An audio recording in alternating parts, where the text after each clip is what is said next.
Tim Petrowich for Dateline Marion and the legendary WGGH, and we're here again for our weekly visit with Marion head football coach Jason Dunning, and we'll talk about Granite City in just a little bit. That's who the opponent is this week. But first, let's, like we usually do, go back and kind of talk about last week's game. And an interesting ball game for sure. Wildcats, you did what you wanted to. You got the ball first. You started early with the score. Got out to a comfortable lead at halftime. Herrin made a couple of adjustments at halftime and actually took the lead early in the fourth quarter. But your guys, you talked about this after the game, your guys responded the way you'd hoped they would. Yeah, you as a coach going in, you're not sure because, we're limited on what we can do over the summer. Yes, we got to do some scrimmages, and yes, we got to have Carterville, but it's still not the same. No one's keeping score over the summer. You don't know how your kids are going to truly handle things. And, I guess, first of all, I thought Herrin came out and did what you and I had kind of talked about, exactly what I thought they were going to do, and try to slow the game down. There's a lot of times the quarterback was waiting for the back judge to start counting since we didn't have our play clocks weren't working, but they tried to slow the game down. And, Lukens and Nelson are both scary to try to defend because they are a missed tackle away. If you give up the edge, they're athletic enough that they can run. And, they came out and, I felt comfortable going in at halftime. The one score they got, we kind of, gave them a short field, and they punched it in, and Lukens did what Lukens does, and he was able to kind of break the coverage a little bit. But then in the second half, they just took that drive and methodically moved the ball. They didn't try to do a whole lot of real fancy stuff, but they were big. The offensive line, especially the center, was good. And when you've got no film to go off of, it makes defending them a real challenge. In that second half, they took that opening drive, marched down, did what you said, and then you kind of stopped yourselves. You had the miss exchange on the double handoff, and that's when you had a chance to retake momentum, and instead Herrin got to keep it going and then turn that into a score as well. I thought if we score at the end of the first half, we had the ball, we were driving, or we answer that, and now we're up. We're up 2 scores, potentially, depending on the extra point, maybe even 3 scores. I think it's a totally different ball game. But, Herrin took it, they drove it, we fumbled, they get the ball back, they punch it in, and you're right. They go in, leading the fourth quarter, they're up 20-19, and it's like, okay. Now as a coach, you're going, okay, we've been here before. The coaching staff has been here before. A lot of the players have been in this situation. And hats off to our guys. I'm really proud of them. They did not lose focus. And we just came out and kind of took care of business. And we go down and score. And then on the next kickoff, we kick it. And it hit the Herrin player. And a big thing that we talk to the kids about is if you play hard, opportunities will come up during the game. And you've got to take advantage. And sure enough, Aiden Murphy is sprinting down the field. And, I don't want to say, people talk about good luck or, good fortune, right place, right time. Hey, he's hustling. And we tell the kids, when you hustle and you play the game and you play the game with respect, the way you're supposed to, good things are going to happen. And we took advantage of that opportunity. We talked after the interview last week, we talked about, taking an opportunity for possibly an onside kick or something, maybe not in that situation, but a chance to steal a possession away from Herrin. And you talked about the fact your kicking game was inexperienced. We didn't even know then who was going to be the kicker. Mm-hmm. I said, well, just kick a line drive right at somebody. And, then it happened, and it wound up being the turning point of the game, I thought. It did, because I think – we're up at that point, but Herrin's got a chance to take that ball. And, at the time, they just had some pieces to the puzzle that we couldn't quite match up with. we had some guys get tweaked. Xavier Bone hurt his ankle. Malachi Cooper had a little ankle issue, and now we're trying to, and then we lose Logan Hoffman, later on. But it's you're running out of pieces to kind of put in there. We've got a couple players that, have some stuff, some discipline stuff that weren't able to go, and it's like, okay, you got ideas, but you don't have the pawns to play the game of chess like we want to play chess, so we're limited on what we can do to make adjustments. But you're right. Ryan Colon stepped up, said, I think I can kick it, and he kicked it really hard. He had 2 touchbacks, plus he had that kick that, afterwards one of the other media people said, that was a heck of an onside kick call. I was like, that was not a call. He just kicked it really hard, and it kind of short hopped the kid. And it's that situation that sometimes you see in baseball that, he knew it hit him, but he had no idea where the ball was. Right. He turned around one way, and Aiden Murphy comes diving in. And you're right. We had an opportunistic play there. We stole possession, and then we punch it in, and you could just feel that momentum switch sides right then. And it was. I think that you said it, the turning point in the ball game. Yeah, and then up 2 scores in the fourth quarter, you forced Herrin into doing something they were uncomfortable with, and that was throwing the ball. Mm-hmm. And it's not that they didn't have weapons to throw to, but when you're throwing to guys who have spent most of the game in the backfield, now all of a sudden they're starting to get tired and wear down. They're playing on both sides of the ball, and I think you were able to take advantage of that. And I think it's one of those that Herrin relies on the play action of the pass and the kind of the surprise element. And you're down 2 scores. You're not moving the ball.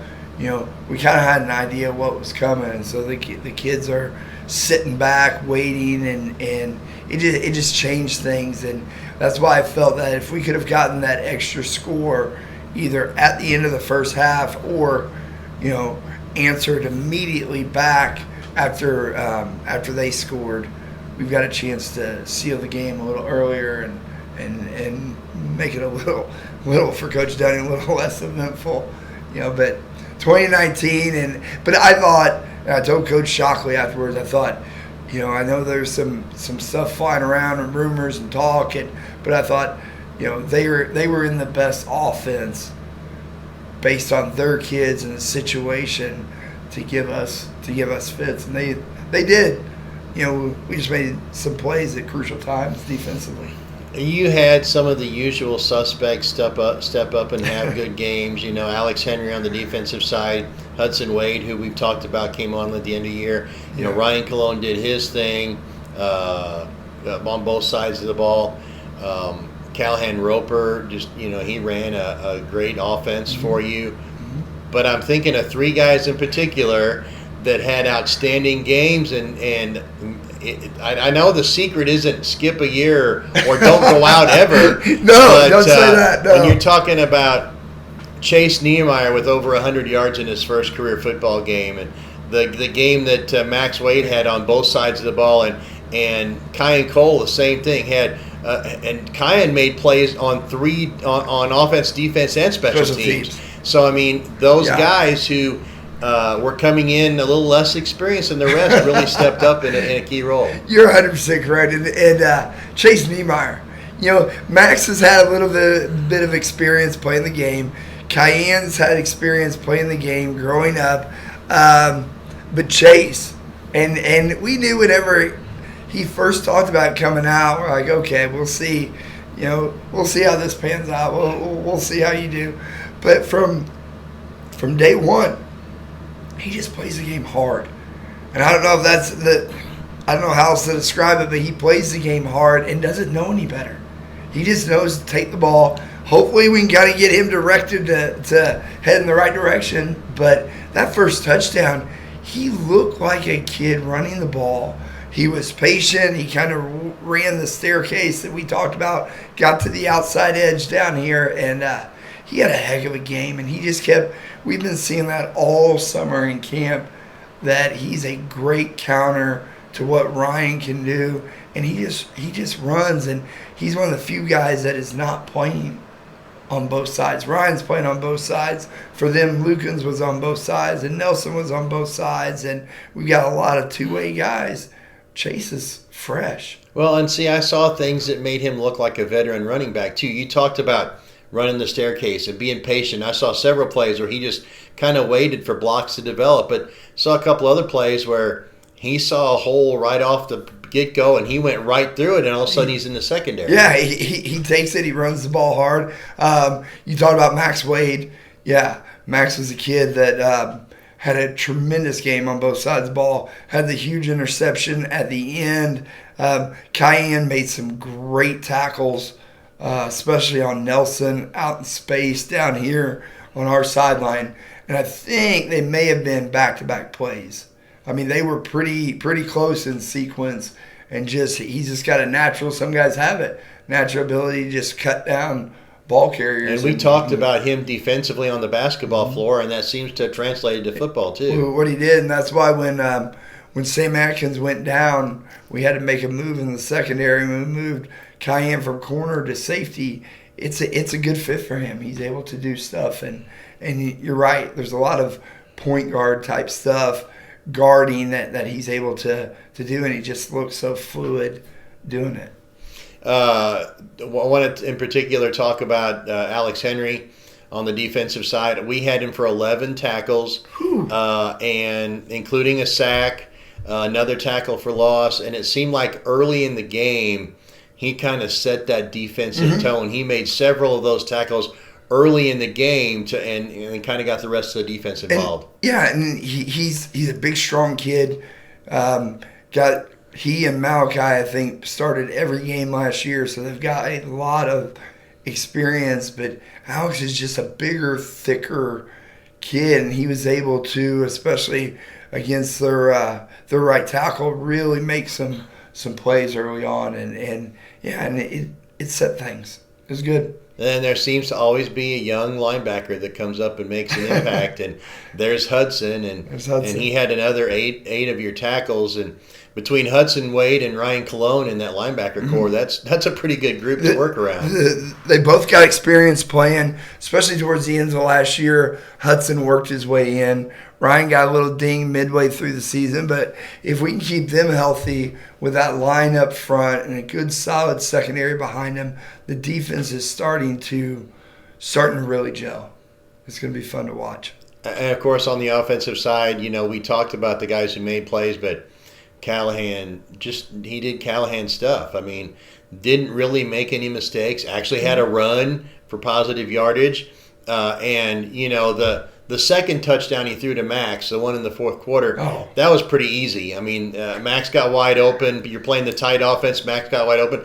The first one he threw to Max, that was a money ball. Man, that was like right in the back of the end zone, hit Max in stride, and that was a pretty ball. And in Callahan, even last year, he was so, and I keep using the term, he's so cerebral on things. He just sees stuff. He understands the game. He understands the progression. He's working a lot with Coach Martin and Coach Brown on the side, and he's got now, I think his physical skills have kind of caught up to that mental side.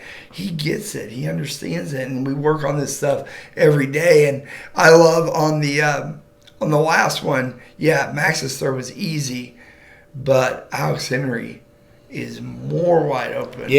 On there. Was. So, but that's what we ask about of Callahan. Run the offense. Do what you know how to do, and Herrin did a nice job of kind of keeping him inside the pocket. We couldn't fully get rolled out, but he was able to step up. And I think last year he would have tried to outrun it. This time he stepped up, make a couple of good throws. Also, just to give a kind of a shout out, Aiden Pickles had a couple of huge catches. Yes. Especially on that opening drive. He caught one down here, and, Lukens was close. He was starting to really dive bomb down there on routes, and Cal knows where to put the ball. Cal's good. Cal's really grown and matured as a quarterback. Let's shift gears. Let's Okay. talk about this week. Okay. And you've got a Granite City club that has struggled for the last several years. And if last Friday was any indication, they're having a little bit of trouble again this year. They lost to Triad 49-13. Triad was up 49-0 at halftime. I guess the one thing you can say is, a lot of teams, you get down 49-0 at halftime, you're not going to do anything in the second half. They at least scored a couple touchdowns. They scored a couple touchdowns. You know they're going to play. They're going to play, and they're athletic. They're big up front. Their offensive line is big. Some kids that Marion doesn't have. They're such a big school. They've got a lot more opportunity to get players, but they're athletic. They're going to keep running around, and quarterback's elusive at times. Skilled kids can run. Defensively, it's kind of organized chaos. I think they know what they're doing. It may not always be sound, but they're aggressive, and the Wildcats are going to come out and have to play. And the quarterback from last year, this completely new kid, the quarterback from last year transferred to East St. Louis, and they won a huge game. They beat the defending 8A seed champion Loyola. But that kid, was running around the field last year, and it's his athletic ability and this kid's, is very, very similar. Not quite as fast, but very similar to, you may have a play defended, and he'll get creative and run around and make some throws. Well, and you talked about the quarterback being elusive, and in last year's game, different person, but in the same offense, the quarterback extended plays and actually was able to gain yardage when you had good coverage, but the contain broke down at the line of scrimmage, and he was able to pick up some yards. Yeah, and that's a nightmare when you've got a running quarterback. You can be sound every place. You can be sound vertically. You can be sound laterally. You've got good coverage, but he's able to do some things, and he's more athletic than those D linemen up front. And when you put big bodies in front of them, and those big bodies get attached to our D line guys, and we're not able to make moves, it opens up opportunities for him to take off. And then he doesn't. It's one of those situations that. He doesn't care what the down or distance is. It can be, what you think is manageable, and he may break a first down for, 20-plus yards, and here we go again, trying to do stuff. So the defense is going to have to be sound. We're going to have to tackle well. But, I don't, and I try to talk to the kids about not seeing that score and getting too big-headed, because they're athletic enough to create problems. This is the kind of a game where, a lot of times it sounds like coach speak, but I think this is the kind of game where you can especially concentrate on being better at what you do. Yeah. Because fundamentally sound defense especially helps take away when there's a breakdown, when the quarterback can escape and things like that. If you're playing sound and playing the way you're supposed to, that eliminates that possibility. Yeah, and that's going to be our focus, and it's not like we're doing something different just for them, but we constantly work on that, because you're exactly right. Even on going against Herrin, we have Lucan's contained a couple times, and then his sheer athleticism, because one guy gets a little bit out of where they're supposed to be, and now it creates opportunity for him to take off, and so we get another week to practice those same skills. And we got Cahokia coming up. We got Lighthouse that both have running quarterbacks. So this is going to be some good practice. But yeah, we've got to stay disciplined on what we do and eliminate that ability for him to kind of improvise and move those chains. 140 yards passing, 200 yards rushing, a good mix of offense and defense. Yeah. Is that going to be the plan again for this week? I think that's always our plan. Try to stay balanced. I would have thought that numbers for the offense would have been a little bit higher, but you go back and you think about the third quarter, and Herrin just was able to shorten the game and You limit had those. like 3 offensive plays or 4 Yeah. in the third quarter, Yeah. and then in the fourth quarter you had a 19-yard touchdown drive too. Yeah, it's So- like bam, bam, bam, and but we always want to try to stay balanced. But we're going to take advantage of what the defense gives our offense, and they do a great job. Hats off to Coach Skeet, Coach Brown, Coach Vinoy, figuring things out and seeing stuff, and they were pretty excited that the stuff that they tried to get to work did, and we executed to a level that we were pretty happy with. We talk about this a lot. I talked about it with you. I've talked about it with Coach Martin previously, but here you are on a 2-hour and 45-minute road trip, and it's almost like old hat for the Wildcats now. It is. It's one of those things that I can remember before when we came, we're like, oh, what do we do? 2 hours. And now it's like, okay, it's what we do.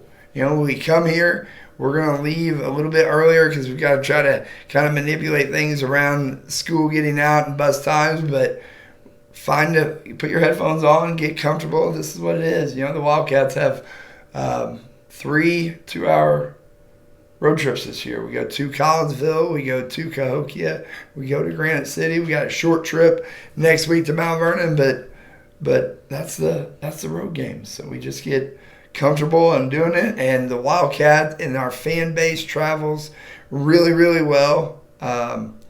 And we've just gotten used to it. You're right. It's old hat. We hop on the bus, get comfortable, and let's go. I want to talk about fan base. Talk about Yep. the atmosphere this past week because, I was watching remotely Mm-hmm. and listening, and, you could hear the noise, but you could see big crowds on both sides, fans standing around the fences. It was a great football atmosphere. I to be honest, Petra, I was a little bit concerned when we go to take the field about 6 o'clock, about an hour before, and all of a sudden the lightning detector goes off, and I thought, oh man, that could damper things a little bit. But then once we came out of that tunnel, you could just hear the crowd. We could look across the way and see Herrin, and their stands were full, and that's what it's about. I'm so happy for the kids to have a game, especially for these, for Chase Niemeyer. He's never experienced that before. There's not that many people at one of his baseball games over at the Crisp Complex, but he's just going out and just playing. And I thought the crowd was loud, the music was playing.